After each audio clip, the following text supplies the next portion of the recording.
Lord, hallelujah. Once again, Rapha pray temple నుంచి maybe Rapha pray temple అనేటువంటి మా channel పేరు మారొచ్చు. సో దేవుడు బయలుపరిచేటువంటి ఛానల్ పేరుని పెట్టాల్సి ఉంటది. అంతకుముందు Rapha pray temple బయలుపరిచారు. Anyway subscribe మీరు చేయండి. ప్రభు సేవలో మీ తోడ్పాటు మాకు అందించండి. ఈ దినము దేవుడు మన కొరకు ఏర్పాటు చేసిన లేఖన భాగము 1 పేతురు పత్రిక 3:9 ఆశీర్వాదమునకు వారసులవుటకు మీరు పిలువబడితిరి. ప్రార్థన చేద్దాం. ప్రభు అయిన యేసు నీకు స్తోత్రాలు. కనికరము చూపించు, కృప చూపించు. నీ యొక్క చక్కనైనటువంటి దేవ ఉపదేశమును ఆయన మీరు మాట్లాడి మా జీవితాల్లో జీవము, ఆశీర్వాదము, కృపా, క్షేమము, ఆయుస్సు, సమృద్ధికరమైన జీవితం అనుగ్రహింపచ్చిన నజరేయుడైన యేసు నామములో ప్రార్థిస్తున్నాను తండ్రి. ఆమేన్. ప్రియమైన దేవుని బిడ్డ, జయమన్నగా మీ మధ్యలోనికి నేను రావటానికి ప్రభు నాకు చూపించిన కృపను బట్టి స్తోత్రాలు చెల్లిస్తున్నాను. అపోస్తులైనటువంటి పేతురు గారు చూస్తే ఒక చక్కనైనటువంటి ఉత్తరాన్ని రాస్తూ ఉన్నారు. అపోస్తులైన పేతురు గారు రాస్తున్నటువంటి ఆ ఉత్తరములో మనము చూస్తున్నాము 3వ అధ్యాయము 3వ పేజీలో 9వ వచనములో అంటున్నాడు. చూడండి, ఆశీర్వాదమునకు వారసులవుటకు మీరు పిలువబడితిరి గనుక అంటున్నాడు. అంటే దేనికి పిలిచాడంట దేవుడు? ఆశీర్వాదం పొందుకోవడానికి మనల్ని పిలిచాడు. ఆశీర్వాదములో ఆనందించడానికి మనల్ని పిలిచాడు. ఆశీర్వాదములో మన జీవితాల్ని ఉంచడానికి, మన కుటుంబాల్ని ఉంచడానికి, మన స్నేహితుల్ని ఉంచడానికి ఎక్కడి నుంచి పిలిచాడు? చీకటిలో నుంచి పిలిచాడు. అంధకారములో నుంచి మనల్ని పిలిచాడు. ఎందుకో తెలుసా? ఆశీర్వాదమునకు వారసులుగా మనల్ని చెయ్యాలని దేవునికి స్తోత్రం. అంటే ప్రతి క్రైస్తవునికి కూడా ఆశీర్వాదానికి వారసులు అవ్వడానికి పిలిచాడు. ఎవరిని శపించడానికి, లైవ్ చేయడానికి, దుఃఖపెట్టడానికి, బాధ పెట్టడానికి కానీ, శ్రమ పెట్టడానికి కానీ, శపించడానికి కానీ, కీడును పరిచయం చేయడానికి కానీ దేవుడు ఎప్పుడూ పిలవలేదు. ఆయన దగ్గర ఆశీర్వాదము ఉన్నది. అయితే ఆ ఆశీర్వాదానికి వారసులు అయ్యేవారు ఏం చేయాలంటే, అందుకే చెప్తున్నాడు, గనుక కీడుకు ప్రతి కీడైనను దోషణకు ప్రతి దోషనైనను చేయక దీవించుడి.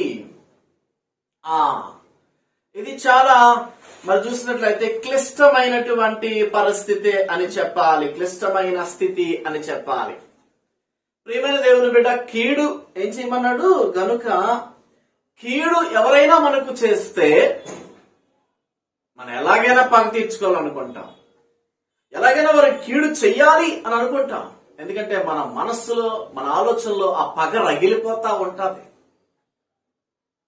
అది మన మనస్సుని, మన ఆలోచనలు ప్రేరేపిస్తూ ఉంటుంది వారికి ఏమి చెయ్యాలని. కానీ అంటున్నాడు, ఆశీర్వాదం వైపు ప్రయాణం చేసేవారు అయితే, ఆశీర్వాదములో వారసత్వములు పొందుకోవాలి అని అంటే, నీ ఇంటిలో ఆశీర్వాదము కావాలి, నువ్వు చేస్తున్న పనిలో ఆశీర్వాదము కావాలి, నీ పిల్లలకు ఆశీర్వాదము కావాలి అంటే నువ్వు ఎలా ఉండాలి అంటే, కీడు చేసే వారికి ప్రతి కీడు చేయకూడదంట. It is highly impossible. But ఇక్కడ ఒక లాజిక్ ఉంది. నువ్వు ఆశీర్వదింపబడాలనుకుంటున్నావా? శపింపబడాలనుకుంటున్నావా? దీవింపబడాలనుకుంటున్నావా? దరిద్రంలోకి వెళ్లాలనుకుంటున్నావా? కృపను పొందుకోవాలనుకుంటున్నావా? కృపహీనురాలు అయిపోవాలనుకుంటున్నావా? కృపహీనుడు అయిపోవాలనుకుంటున్నావా అనే విషయం నువ్వే తేల్చుకోవాలి. ఆశీర్వాదానికి వారసులుగా పిలిచిన వారందరి యొక్క క్రియలు ఎలా ఉండాలంటే, ఎవడైతే మనకి కీడు చేస్తాడో వాడి ప్రతి కీడు చేయకూడదంట. ఇంకోటి అంటున్నాడు, చూడండి ఏమంటాడు? దూషణకు ప్రతి దూషణ ఆయనను చేయక దీవించుడి. హల్లెలూయా. దూషించే వాడిని కూడా మనము దీవించేటువంటి మనస్సు మనలో ఉండాలి. దూషించే వాడిని కూడా దీవించేటువంటి మనస్సు మనకు ఉండాలంట. అంటే ఎందుకు చెప్తున్నాడంటే, this is highly richest quality. ఈ క్వాలిటీస్ ఎవరికి ఉంటాయి తెలుసా? రాజులకు ఉంటాయి. రాజ కుటుంబాలు ఏ విషయాన్నైనా చాలా డీసెంట్ గా తీసుకుంటారు, డీసెంట్ గా ఆలోచిస్తారు, చాలా డీసెంట్ గా, చాలా శ్రేష్టంగా ఆలోచిస్తారు. అందుకనే క్లియర్ గా చెప్పాడు. నేను చెప్తాను. 25 మత్తయి సువార్తలో ఒక మాట మనం చూస్తాం. 25:34 మత్తయి సువార్తలో. వావ్, ఏంటది చూద్దామా? చూద్దాం. అప్పుడు రాజు తన కుడి వైపున ఉన్న వారిని చూచి, నా తండ్రి చేత ఆశీర్వదింపబడిన వారలారా రండి అంటున్నాడు. ఏమంటున్నాడు? 2 రకాల ప్రజలు ఉన్నారు. ఒకరు ఎడమ వైపు ఉన్నారు, కుడి వైపున ఉన్నారు. ఈ కుడి వైపున ఉన్న వారిని చూసంట, నా తండ్రి చేత ఆశీర్వదింపబడిన వారలారా రండి, లోకము పుట్టినది మొదలుకొని మీ కొరకు సిద్ధపరచబడిన రాజ్యమును, ప్రైజ్ ది లార్డ్, లోకము పుట్టినది మొదలుకొని మీ కొరకు సిద్ధపరచబడినటువంటి రాజ్యము అంటే ఎవరికి? ఆశీర్వాదానికి వారసులవ్వడానికి పిలిచాడు కదా, ఆ ప్రజల కొరకు లోకము పుట్టినది మొదలుకొని దేవుని యొక్క శ్రేష్టమైన రాజ్యము ఏర్పాటు చేయబడిందంట. అంటే నీ తల్లి గర్భంలో నువ్వు పుట్టక మునిపే అంటే వీళ్ళందరూ ఏం చేయాలి? ఆల్రెడీ ఏర్పాటు చేశాడు. ఈ చూజన్ చాలా మందిని దేవుడు సెలెక్ట్ చేసుకున్నాడు. ఇజ్రాయేలు జనాంగాన్ని సెలెక్ట్ చేసి చాలా మంది తప్పిపోయారు, చాలా మంది ఎన్నిక చేయబడ్డారు, చాలా మంది క్వాలిఫై అయ్యారు. కానాను దేశంలోనికి అందరూ వెళ్తారని అనుకున్నారేమో. చాలా మంది అరణ్యంలో చనిపోయారు, చాలా మంది నశించారు, చాలా మంది అవిధేయత వల్ల వెళ్ళలేకపోయారు. బట్ దేవుడు ఇజ్రాయేలు జనాంగాన్ని పాలు తేనెలు ప్రవహించే దేశంలోనికి తీసుకుని వెళ్లాలన్నదే అతని యొక్క ప్రణాళిక. He have a desire to everyone in that country, but చాలా మంది యోగ్యత లేని వారు రాలిపోయారు. నీ కొరకు దేవుడు నీ గర్భములో నువ్వు పుట్టక మునుపే దేవుడు రాజ్యాన్ని నీ కొరకు ఏర్పాటు చేసేసాడు అనమాట. ప్రపంచం అందరి కొరకు రాజ్యాన్ని అయినా ఏర్పాటు చేసుకున్నాడు. అయితే ఎడమ వైపు నువ్వు ఉన్నావా, కుడివైపు ఉన్నావా? కుడివైపు ఉన్న వాళ్ళు ఏం చేశారు? ఎందుకు కుడివైపు చెప్తున్నట్టండి? అప్పుడు రాజు తన కుడివైపు ఉన్న వారిని చూచి, నా తండ్రి చేత ఆశీర్వదింపబడిన వారులారా అంటాడు. ఎందుకు? కుడివైపు ఉన్న వారిలో జాలి ఉంది, దయ ఉంది, కనికరం ఉంది, కరుణ ఉంది, ప్రేమ ఉంది, క్షమించే గుణం ఉంది, ఓదార్చేటువంటి గుణం ఉంది, మృదువైన స్వభావం వారి దగ్గర ఉంది. ఎడం వైపు ఉన్న వారికి జాలి లేదు, సెల్ఫిష్ బతుకులాలని. వారి దగ్గర సమృద్ధిగా అన్నం ఉన్నా, బిర్యానీ ఉన్నా చెత్తబొట్లో వేసేస్తారు. వాళ్ళు తిని మిగిలిన తర్వాత చెత్తబొట్లో వేస్తారు, కానీ ఇంకొకరికేమో. వారి జీవితంలో క్షమాపణ ఉండదు, వారి జీవితంలో ఈగో ఉంటుంది, వారి జీవితంలో విర్రవీగే దుష్టత్వము ఉంటుంది. అలాంటి క్వాలిటీస్ ఉన్నవారు రాజు కుటుంబము నుంచి, రాజ్యము నుంచి బహిష్కరింపబడతారు. అన్క్వాలిఫైడ్ పీపుల్ అంటారు వారిని. ప్రియమైన దేవుని బిడ్డ, మనం క్వాలిఫైడ్ అవ్వాలి. ఒక ఆర్మీ రేసుకు వెళ్తే 1000 మంది వెళ్తే పరిగెడతారు 5 కిలోమీటర్లు. పోలీస్ సెలక్షన్స్ పరిగెడతారు 5 కిలోమీటర్లు. ఎవరు సెలెక్ట్ అవుతారు? కొంతమంది మాత్రమే. ఇప్పుడు ఆ రాజ్యంలోనికి నువ్వు వెళ్ళాలంటే నువ్వు కీడుకి ప్రతి కీడు చేయకుండా మాక్సిమం కంట్రోల్ చేసుకోవాలి. ఈ వాక్యాన్ని జాగ్రత్తగా పక్కన పెట్టుకోవాలి. ఎప్పుడు పడితే అప్పుడు పెట్టుకుని చూసుకుంటా ఉండాలి. ఎవరైనా తిడితే వారిని తిట్టకుండా మన నాలుకను కంట్రోల్ చేసుకుంటా ఉండాలి. కంట్రోల్ దీవించడం స్టార్ట్ చేయాలి. You are always be prepare to bless your enemies. ఏం చేయాలి? నేను తిట్టేవారిని దీవించాలి. ఓకే, గాడ్ బ్లెస్ యు అనే పదం అనేయడమే. It is highly impossible in a practical life. But ఒకవేళ ఇది చేస్తేనే మనకి ఆశీర్వాదం అంట. అందుకే చెప్తున్నాడు లోకా సువార్తలో మనం చూస్తే 12:32 మనం చూస్తాం. లోకా 12:32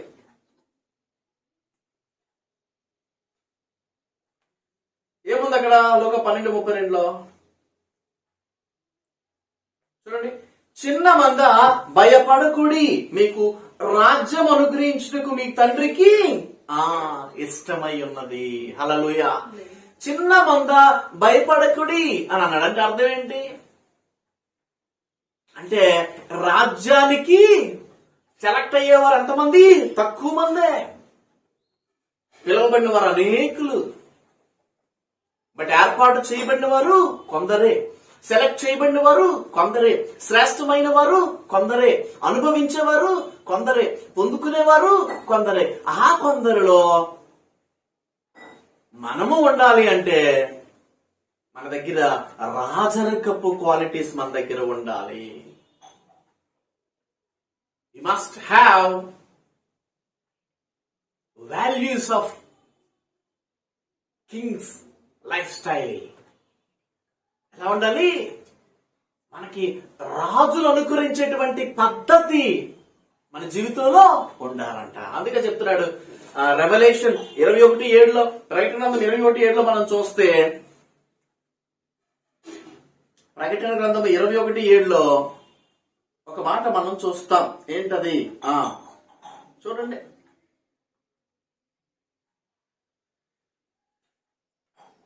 జయించువాడు వీటిని స్వతంత్రించుకొనును, నేను అతనికి దేవుడనై ఉందును, అతడు నాకు కుమారుడై ఉండు. జయించాలి ఏంటి? పగని, ద్వేషాన్ని, అల్లరితో కూడిన ఆటపాటల్ని, అపవిత్రమైనటువంటి మాటలను, చేష్టలను, విషయాలను. It is highly impossible. జయించాలి, కంట్రోల్లో ఉండాలి, ఒక బౌండరీ గీసుకొని ఉండాలి. ఏంటంట? ఏం స్వతంత్రించుకుంటాడు? 6వ వచనం చూడండి. మరియు ఆయన నాతో ఇట్లను, సమస్తమైనవి సమాప్తమైనవి నేనే అల్ఫాయు ఓమేగయు, అనగా ఆది అంతమునై ఉన్నవాడును, దప్పికొని వారికి జీవజలముల బొగ్గలోని జలము నేను ఉచితముగా అనుగ్రహించు. అంటే జీవ జలముల బొగ్గలో ఉన్నటువంటి జలము, నిత్యము నిన్ను జీవింపచేసేటువంటి జలము, జీవ జలము తాగడానికి నీకు అనుమతి వచ్చేస్తావంట. నువ్వు దేవుని రాజ్యములో ఒక స్వతంత్రురాలిగా, స్వతంత్రుడిగా అయిపోతావు. It's a great privilege. అందుకని ఇంగ్లీష్ లో క్లియర్ చెప్తాడు, and he said to me, it is done, I am the first and the last, the start and the end. I will freely give of the fountain of the water of life to him who is in need. Hallelujah. Wow. ఎవరికైతే జీవము లేదో జీవజలమును పొందుకుంటారు. దేవునికి స్తోత్రం. అంటే ఇప్పుడు ఏం చేయాలి? మనం జయించాలి. ఏం చేయాలి? జయించాలి. అందుకే చెప్తున్నాడు చూడండి, 1 పేతురు 3:10 ఒక మాట మనం చూస్తాం. 1 పేతురు 3:10 చూడండి. 1 పేతురు 3:10. హల్లెలూయా.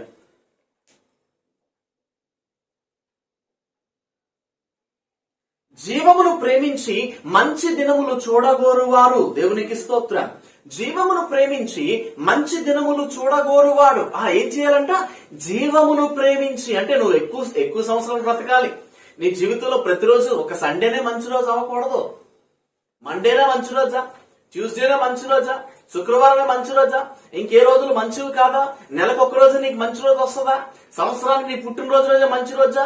ఫెస్టివల్ అయితేనే మంచి రోజా? కాదు కాదు కాదు. మంచి ఏమన్నాడు? జీవమును మంచి దినములు చూడగోరువాడు ఏం చేయాలంటే, ఇప్పుడు చెడ్డదాని పలుకకుండా తన నాలుకను, కపటపు మాటలు చెప్పకుండా తన పెదవులను కాచుకొనవలెను. కపటపు మాటలు. కొంతమంది చీకట్లో రాళ్ళేస్తారు. ఏమి అతను ఇలా చెప్పాడంట, నీ మీద నువ్వు చెప్పావంట, అతనితో చెప్పావంట, ఆమెతో చెప్పావంట. ఈవిడ చెప్పదు, ఆవిడ చెప్పదు. కన్ఫ్యూజ్ చేయడానికి, గుట్టు రాబట్టుకోవడానికి. ఏంటో ఆ పెదవుల్లో ఏమున్నాయి? కపటపు పెదవులు. ఆ నాలుకలో ఏముంది? చెడ్డ మాటలు. అందుకే వారి జీవితంలో దేవుడు ఏం చేస్తున్నాడంటే జీవాన్ని తీసేస్తా ఉన్నాడు, షార్ట్ చేసేస్తున్నాడు. ఆరోగ్యాన్ని షార్ట్ చేసేస్తున్నాడు. దీవెన షార్ట్ చేసి వారికి మంచి రోజులు ఉండవు. ఎప్పుడో వస్తుంది మంచి రోజు, ఎప్పుడో ఆనందిస్తారు. ఎప్పుడో ఎప్పుడో ఎప్పుడో సంవత్సరానికి ఒకసారా, నెలకు ఒకసారా, 6 నెలలకు ఒకసారా వారికి వారి జీవితం రేరుగా మంచి రోజు. ఎందుకంటే వారు ఎప్పుడైతే ప్రేమిస్తూ ఉంటారో, ఎప్పుడైతే ప్రేమ చూపిస్తూ ఉంటారో, ఎప్పుడైతే ప్రేమగా మాట్లాడతారో, ఎప్పుడైతే దీవెనగా మాట్లాడతారో వారు, ఎప్పుడైతే కపటమైనటువంటి పెదవులు వారి. కపటం అంటే ఏంటి? ఆ ఇంట్లో గొడవలు, ఈ ఇంట్లో గొడవలు, ఆ కుటుంబంలో గొడవలు, ఈ కుటుంబంలో గొడవలు, అక్కడ ఇక్కడ చుచ్చులు పెట్టి, అక్కడ ఇక్కడ మనశ్శాంతి లేకుండా, అక్కడ ఇక్కడ వేదనకు గురి చేసేటువంటి పెదవులు కలిగిన వారి జీవితంలో మంచి రోజులు అనేవి రేరుగా వస్తాయి. ప్రతి వారం కాదు, ప్రతి నెల కాదు, 6 నెలలకు ఒకసారో, సంవత్సరంకో. అంతవరకు వారిని వెంబడిస్తే చెడ్డ మాటలు, చెడ్డ దినములు అవి.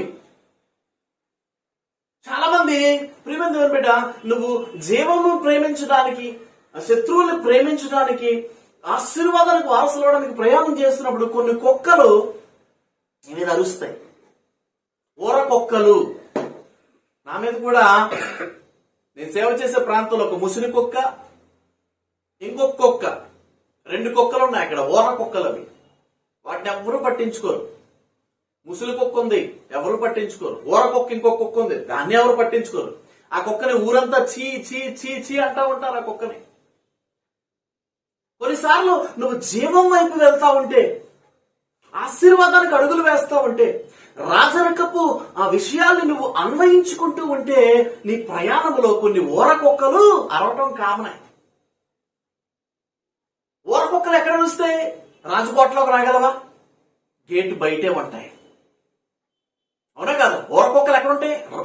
రాజకోట బయట ఉంటాయి. ఆ కుక్కలు బ్రతుకు బయటే, వారి అరుపు బయటే, వారి జీవితం బయటే. వారికి మంచి రోజులు ఉండవు, ఆరోగ్యం ఉండదు, ఆయుష్ ఉండదు, కృప ఉండదు.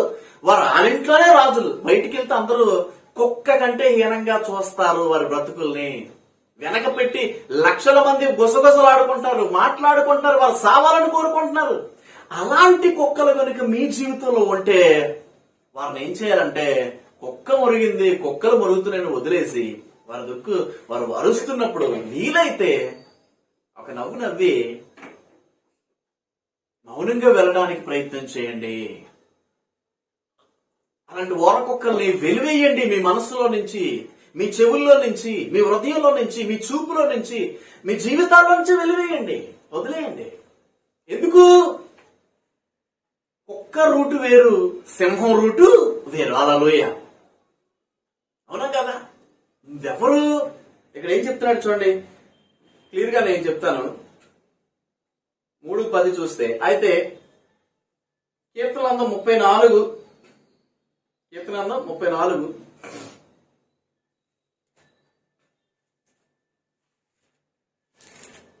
కీర్తనలందం 34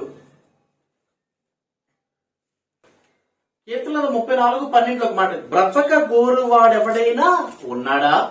మేలు నందుచు అనేక దినములు బ్రతక గోరువాడు ఎవడైనా ఉన్నాడా అని ప్రశ్నిస్తున్నాడు. ఏంటంట చూడండి, ఎందుకు అలాగ అంటున్నాడు? చెడ్డ మాటలు పలకకుండా తన నాలుకను, కపటమైన మాటలు పలకకుండా నీ పెదవులను కాచుకొనుము. ఏమంటాడండి ఇంగ్లీష్ లో ఏం చెప్తున్నాడు క్లియర్ గా? Keep your tongue from evil and your lips from words of deceit. Hallelujah. అంటే మన పెదవుల్ని, మన నాలుకను మనం కాచుకునేటప్పుడు మనకి డాక్టర్లు ఇచ్చే ఆరోగ్యం మనకి అవసరం లేదు, డాక్టర్లు ఇచ్చే మెడిసిన్స్ మనకి అవసరం లేదు. దేవుడిచ్చేటువంటి ఆరోగ్యం మనకు వచ్చేస్తుంది. దేవుడిచ్చేటువంటి మెడిసిన్స్ మన బాడీలో పనిచేయడం స్టార్ట్. గ్రేస్, కృప, సంతోషం, సమాధానం, ఆరోగ్యము, ఆయుస్సు. కొంతమంది మరి విచిత్రమైనటువంటి రీతిలో ఆరోగ్యం కొరకు ప్రయాసపడతారు. అవేం అవసరం లేదంట. ఎందుకంట ఇక్కడ ఏమంటాడు? కీడు చేయటం మాని మేలు చేయము, సమాధానము వెతికి దాన్ని వెంటాడు అంటాడు. ఏమంటాడు? ఇప్పుడు నువ్వు సమాధానం నీకు దొరకటం లేదేమో, ఎక్కడుందో ఎత్తుకు. బైబిల్ చదవట్లేదా? వాక్యం వినటం లేదా? కొంతమంది ప్రార్థన చేస్తారు, ఆ ప్రార్థనలో పవిత్రత ఉండదు, వాక్య ధ్యానం ఉండదు, సమాధానం వారి బ్రతుకులో ఉండదు. నేను చెప్పాను కదా, సమాధానం వారి బ్రతుకులో ఉండదు. ఎందుకు వారి బ్రతుకులో సమాధానం ఉండదు? వారి బ్రతుకులో ఎప్పుడు వారి పెదవులు, వారి నోరు, వారి కళ్ళు, వారి జీవితం, వారి బ్రతుకు బానిసత్వంలో ఉన్నారు. వారి రాజ కుటుంబంలో సెలెక్ట్ చేయలేదు, దేవుడు వారిని తృణీకరించాడు. యువర్ నాట్ క్వాలిఫైడ్ అని దేవుడు చెప్పేశాడు. నాట్ క్వాలిఫైడ్ అని చెప్పాడు. హల్లెలూయా. నేనేం చెప్తున్నాను? యువర్ నాట్ క్వాలిఫైడ్ అందుకని చెప్పాడు. ఇక్కడ ఏం చెప్తున్నా అంటే, అక్కడ చూడండి, మీరు చూస్తే ఇక్కడ ఏం చెప్తున్నారంటే 34వ అధ్యాయం 12, 13, 14 వచనాలు మనం చూసాం. 15వ వచనంలో చూస్తే క్లియర్ ఒక మాట ఉంది. యెహోవా దృష్టి నీతిమంతుల మీద ఉన్నది, ఆయన చెవులు వారి మొరలకు వగ్గి ఉన్నది. యెహోవా దృష్టి ఎక్కడ ఉంది? ఇప్పుడు నీతిమంతుల మీద ఉన్నది. అంటే నీతిమంతులు ఎవరు? శత్రువులను ప్రేమించేవాడు. నీతిమంతులు ఎవరు? పెదవుల్ని కాచుకునేవాడు. నీతిమంతులు ఎవడు? చెడ్డ మాటలు పలకుండా కాచుకునేవాడు. నీతిమంతులు ఎవడు? పొరుగువాడు దీపం పడుతుంటే ఆశీర్వదించేవాడు. నీతిమంతులు ఎవడు? ఎవరైనా సంతోషిస్తే ఆనందించేవాడు. వీళ్ళందరూ ఇలాంటి నీతిమంతులు, ఇలాంటి క్వాలిటీస్ ఉంటే, ఇలాంటి రాజ్యపు లక్షణాలు ఉంటే వారు దేవునికి ప్రార్థన చేసిన వెంటనే రిప్లై వచ్చేస్తారు, ఆశీర్వాదం వచ్చేస్తుంది. అరిచే కుక్కల్ని మీరేమి అనకండి, అవి కరవ్వు. ఆ ఊరకొక్కలు నువ్వేం చేయాలి? దేవునికి అప్పగించు, సైలెంట్ గా, మౌనంగా, యథార్థంగా, ప్రేమతో. దేవుడు ఆ కుక్కల నోరులను ముగిస్తాడు. బట్ నువ్వు కుక్కవు కాదు, సింహాద్రి. వారి స్పెషల్ అన్నమాట. ఎందుకు చెప్తున్నాడు? వారి సంగతి ఏంటో, వారి పరిస్థితి ఏంటి ఇప్పుడు? 16వ వచనం, దుష్క్రియలు చేయ వారి జ్ఞాపకమును భూమి మీద నుండి కొట్టివేటికే యెహోవా సన్నిధి వారికి విరోధముగా. వావ్! ఇప్పుడేంటి? దేవుని సన్నిధే వారికి విరోధం అయిపోయిందంటే ఏంటి? ఏం చేస్తున్నారు వాళ్ళు? దుష్క్రియలు చేయ వారి జ్ఞాపకమును, మోసం చేయడం వారి పని, చెడ్డ మాటలు పలకడం వారి పని, గొడవలు పెట్టడం వారి పని, అబద్ధాలు. ఒకరు ఉన్నారండి సేవకురాలు, 100 మాట్లాడితే 99 అబద్ధాలే. ఆ ఒక్క మాట అయినా నిజం ఉంటారో తెలియదు. మరి ఎంత? 99 అబద్ధము. అలాంటి వాళ్ళందరికీ ఏం లేదంటే ఇప్పుడు వారి జ్ఞాపకమే భూమి మీద నుంచి కొట్టివేయబడుతుందంట. దేవుని సన్నిధి వారికి విరోధంగా మారిపోతుందంట. దేవునికి స్తోత్రం, హల్లెలూయా. అందుకే నేను చెప్తున్నాను ప్రియమైన దేవుని బిడ్డ, మరి చూస్తే అందుకే నేను చెప్తున్నాను. ఇప్పుడు ఏం చెప్తున్నాడు? ఇప్పుడు దుష్క్రియలు చేయ వారి జ్ఞాపకాన్ని ఏం చేస్తారంటే ఇప్పుడు భూమి మీద నుండి కొట్టివేయుటకై యెహోవా సన్నిధి వారికి విరోధముగా ఉన్నది. ఆమేన్. ఇప్పుడు దేవుని సన్నిధే వారికి విరోధం అయిపోయింది. దేవుని సన్నిధిలో వారు అడుగు పెట్టడానికి వీల్లేదు. ఇంకా దేవుని సన్నిధిలో వారు ఉన్నాం, ప్రార్థన చేసినా, మొరపెట్టినా, కేకలేసినా దేవుడు గండో. వారి జీవితంలో దుష్క్రియలు ఎప్పుడైతే మానేస్తారో, ఎప్పుడైతే వారి జీవితంలో కన్నీటితో పశ్చాత్తాపడి గుండెలు కొట్టుకుంటారో, తల బాదుకుంటారో, మళ్ళీ వారి మాటలో, వారి ప్రవర్తనలో, వారి జీవితంలో, హృదయంలో ప్రేమ మొదలవుద్దు, అప్పుడే దేవుని సన్నిధిలో వారికి ఎంట్రీ ఉంటది. లేదా దేవుని వారి జ్ఞాపకం భూమి మీద ఉండదు. దేవుని సన్నిధిలో వారి పేరు కూడా ఉండదంట. ఇప్పుడు ఏం చెప్తున్నాడు దేవుడు? చూడండి, మత్తయి సువార్త 25 ఇక్కడ మనం చూస్తే చూడండి సరే. మత్తయి సువార్త 25:34 ఏమంటాడు? ఇప్పుడు కుడివైపు ఉన్న వారిని చూసి ఏమంటాడు? నా తండ్రి చేత ఆశీర్వదింపబడిన వాళ్ళారా, లోకం పుట్టినది మొదలుకొని దేవుడు మీ కొరకు ఏర్పాటు చేసిన రాజ్యం ఉంది. దేవునికి స్తోత్రం చెప్పండి, హల్లెలూయా. లోకము పుట్టినది మొదలుకొని ఇక్కడ ఏమంటాడు? హెబ్రీ పత్రిక 11:16 ఏముంది? ఇప్పుడు హెబ్రీ 11:16 అని చూద్దాం. ఇప్పుడు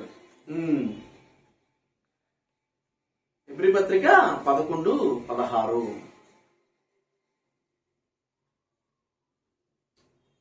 చూడండి. ఇక్కడ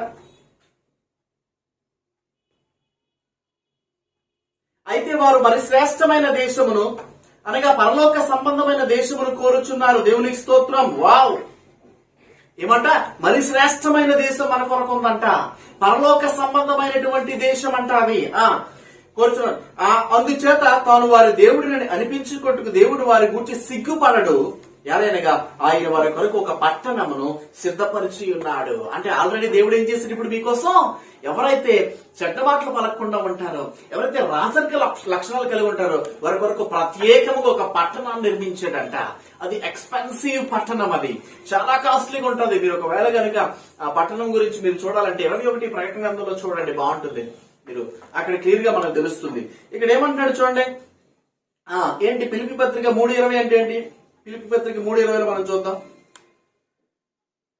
ఫిలిప్పీ పత్రిక 3:20 ఫిలిప్పీ 3:20 ఏముంది? మన పౌరస్థితి పరలోకమందున్నది, అక్కడ నుండి ప్రభువైన యేసుక్రీస్తు రక్షణ నిమిత్తం కనిపెట్టుకొనిచున్నాం. ఏంటంటే మన పౌరస్థితి ఎక్కడ ఉంది? ఇప్పుడు పౌరస్థితి అంటే ఏంటి? క్లియర్ గా చెప్పాడు కదా ఇంగ్లీష్ లో. చూడండి, for our country is in heaven అంటే ఏంటి? మన దేశం ఏది? పరలోకము. అంటే ఇప్పుడు ఏంటి? మన వాల్యూస్ మనం ఎక్కడి నుంచి వచ్చాం? ఇప్పుడు పరలోక రాజ్యం నుంచి వచ్చాం, దేవుని బిడ్డలుగా వచ్చాము, దేవుని నుంచి వచ్చాము. కనుక మన వాల్యూస్ ఎలా ఉండాలి, మన క్వాలిటీస్ ఎలా ఉండాలి, మన లాంగ్వేజ్ ఎలా ఉండాలి, మనం వాడేటువంటి వస్త్రాలు ఎలా ఉండాలి? ఎక్కడికి చీప్ గా వెళ్ళిపోతుంటారు చాలా మంది. రోడ్డు మీద 50 రూపాయలు దొరికితే వేసేసుకుంటారు, 100 రూపాయలు దొరికితే వేసేసుకుంటారు. అదే డబ్బులు లేవు కదండి అంటే కాదు, నీ దగ్గర ఉన్నవే శ్రేష్టమైన తీసుకోవాలి. ఎందుకంటే నువ్వు పరలోక సంబంధమైనటువంటి పట్టణానికి చెందిన వాడివి. నీ వాల్యూ వేరు, నీ రేంజ్ వేరు, నీ పరిస్థితి వేరు. నువ్వు వచ్చింది ఏదో ఒక తుప్పలపాడు నుంచో, లేకపోతే ఏ విధమైన సౌకర్యం లేనటువంటి దాని నుంచి నువ్వు రాలేదు. నువ్వు ఎక్కడి నుంచో నీ పౌరస్థితి ఎక్కడ ఉంది? పరలోకములో ఉంది. కనుక నువ్వు ఆ దేశానికి చెందిన వాడువు. నీ క్వాలిటీస్ అన్ని కూడా హెవెన్ యొక్క క్వాలిటీస్ ఉండాలి, పరలోక సంబంధమైన క్వాలిటీస్, పరలోక సంబంధమైనటువంటి విధానం ఉండాలి, భాష ఉండాలి. భాష అంటే ఏంటి? ఫ్యామిలీలో కూడా అలాగే మాట్లాడాలా?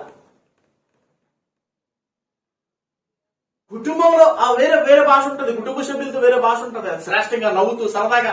అది కాదు నేను చెప్పేది, మనం ప్రపంచానికి ఇవ్వాల్సిన భాష. ఇక్కడ ఏమంటున్నాడు, అందుకని చెప్తున్నాడు ఫిలిప్పీ పత్రిక 3:18 మనం చూస్తే, అనేకులు క్రీస్తు శిలువకు శత్రువులుగా నడుచుకొనిచున్నారు, వీరిని గూర్చి మీతో అనేక పర్యాయములు చెప్పి ఇప్పుడు నువ్వు ఏడ్చుచూ చెప్పుచున్నాను. అనేక మంది యేసు ప్రభు యొక్క శిలువకు శత్రువులుగా, స్వార్థ శత్రువులుగా, మరి చూసే సంఘానికి శత్రువులుగా, సేవకులకు శత్రువులుగా మారుతున్నారట, ఏడుస్తున్నట్టు అపోస్తలుడు పౌలు ఫిలిప్పీలకు రాస్తున్న పత్రికలో, నేను ఏడుస్తున్నాను. అలాంటి వారు ఎలా ఉంటారంట, వాళ్ళు నాశనమే వారి అంతము. నాశనం ఎందుకు పలికాడు? వారి కడుపే వారి దేవుడు. వారు తాము సిగ్గుపడవలసిన సంగతులను అతిశయపడుచున్నారు, భూ సంబంధమైన వాటి అందే మనస్సు ఉంచుచున్నారు. ఏంటంటే వారి పరిస్థితి, వారి నాశనమే వారి అంతమంట. విర్రవీగుతా ఉన్నారు సేవకులకి. మరి చూసినట్టు నేను పరిచయం చేసేటువంటి ప్రాంతంలో నా సంఘాన్ని ఆక్రమించుకొని, నా సంఘం మీద వచ్చిన రాబడిని తింటూ, నేను పరిచయం చేసినటువంటి పరిచర్యలో అక్కడి నుంచి సపోర్ట్ తింటూ నాకు మోసం చేసినటువంటి ఒకరున్నారు.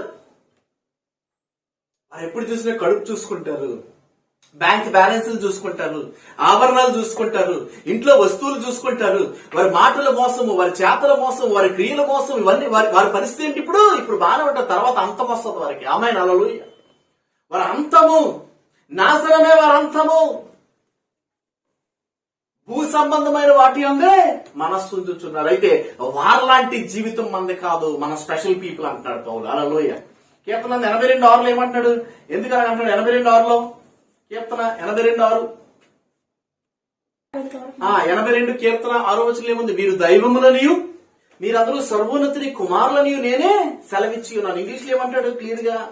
I said your gods, all of you are the sons of the most high. అంటే ఏంటంట, అత్యున్నతమైనటువంటి వానికి మనం కుమారులుగా ఉన్నాం, మనం దైవములు. దేవుడు అన్నాడు అంటే దేవుని దగ్గర నుంచి వచ్చాం కదా మనం కూడా దేవుడు అని చెప్పాడు అక్కడ. ఇదేమంటాడు క్లియర్ గా? యోహాను సువార్త 10వ అధ్యాయము 34 చూడండి. యోహాను సువార్త 10:34 చూడండి ఒకసారి ఆపుతారు. యోహాను సువార్త 10:34 ఏమంటాడు? అందుకు యేసు, మీరు దైవములని నేను అంటిని మీ ధర్మశాస్త్రంలో రాసి ఉండలేదా అంటున్నాడు. చూసారా, రాయబడలేదు. ఏంటంటాడు? మీరు దైవములు అని నేనే చెప్పాను కదా అంటున్నాడు. అందుకనే యెషయా గ్రంథం 43 మనం చూసినట్లయితే, యెషయా గ్రంథం అందుకనే యోహాను సువార్త 10:34 చెప్పాడు. 35 వచనంలో ఏమంటాడు? లేఖనము నిరర్ధకము కానేరదు కదా, దేవుని వాక్యం ఎవరికి వచ్చునో వారు దైవములని చెప్పిన ఎడల నేను దేవుని కుమారులని. అంటే ఏంటి? దేవుని వాక్యం ఎవరి దగ్గరికి వచ్చిందో వారే దైవములు. దేవునికి స్తోత్రం. దేవుని వాక్యం ఎవరిలో ఉందో వారు దైవము. అంటే వారు అత్యున్నతమైనటువంటి దేవునికి కుమారులుగా ఉన్నారు. అందుకని యెషయా గ్రంథం 43:1 ఏమంటాడు? యెషయా 43:1 చూడండి లాస్ట్ గా. అయితే యాకోబు, నిన్ను సృజించిన వాడు యెహోవా, ఇశ్రాయేలు నిన్ను నిర్మించిన వాడు ఇలాగూ సెలవిచ్చుచున్నాడు, నేను నిన్ను విమోచించి నన్ను భయపడకు, పేరు పెట్టి నిన్ను పిలిచిన నీవు నా సొత్తు అంటున్నాడు. చూసారండి, ఎందుకు భయపడుతున్నావు? నేను నిన్ను విమోచించాను, నేను నిన్ను చేశాను, సృజించాను, నేను నిర్మించాను, నేనే మాట్లాడుతున్నాను, భయపడద్దు, నీవు నా సొత్తు. ప్రియమైన దేవుని బిడ్డ, దేవుని సొత్తుగా మనం మారాలి అంటే, దేవుని యొక్క ప్రణాళికలో మనం ఉండాలంటే, దేవుని రాజ్యానికి వారసులుగా ఉండాలంటే, యెహోవాకు సంబంధములో కీడు కాకుండా మేలులతో బ్రతకాలి, సంతోషంగా బ్రతకాలంటే 1 పేతురు పత్రిక 3వ అధ్యాయము 9వ వచనంలో ఒక మాట ఉన్నది. ఆ మాట మనం చూద్దాం. 1 పేతురు పత్రిక 3వ అధ్యాయము 9వ వచనము. 1 పేతురు పత్రిక 3వ అధ్యాయము ఏంటంటే, ఆశీర్వాదానికి వారసులవడానికి మనల్ని పిలిచాడు కనుక కీడుకు ప్రతి కీడని దోషం చేయకూడదు. ఎందుకంటే తొదకు మీరందరూ ఏక మనస్కులై ఒకరి సుఖ దుఃఖములు యందు ఒకరు పాలుపడి సహోదర ప్రేమ గలవారును కరుణాచిత్తులు వినయ మనస్కులై ఉండుడి. మనకేం కావాలి? సహోదర ప్రేమ ఉండాలి, ఏక మనస్సు ఉండాలి. ఒకరి దుఃఖంలో ఒకరి సుఖంలో కొంతమంది ఉంటారు, వారి కష్టంలో మనుషులు ఉండాలనుకుంటారు, వారి కష్టంలో ఆదరణ దొరకదు, ఇంకొకరికి కష్టం వస్తే విడిచి వెళ్ళిపోతారు. అలాంటి వారు ఎవరు దేవుని రాజ్యానికి వారసులు కాలేరు, సుఖం సంతోషానికి వారసులు కాలేరు. మన జీవితంలో కష్టం ఎవరికైనా ఉంటే పక్కన నిలబడాలి, దూరంగా ఉన్నా సరే ఆదరించాలి, మాట్లాడాలి, ప్రేమించాలి. ప్రభు సేవలో మీ చేయమన్నా మీ అందరినీ ప్రభు దీవించును గాక. ప్రతి మంగళవారం వచ్చే మా టీవీ ప్రోగ్రామ్ ని చూడండి, ఆశీర్వదింపడండి. Praise the lord.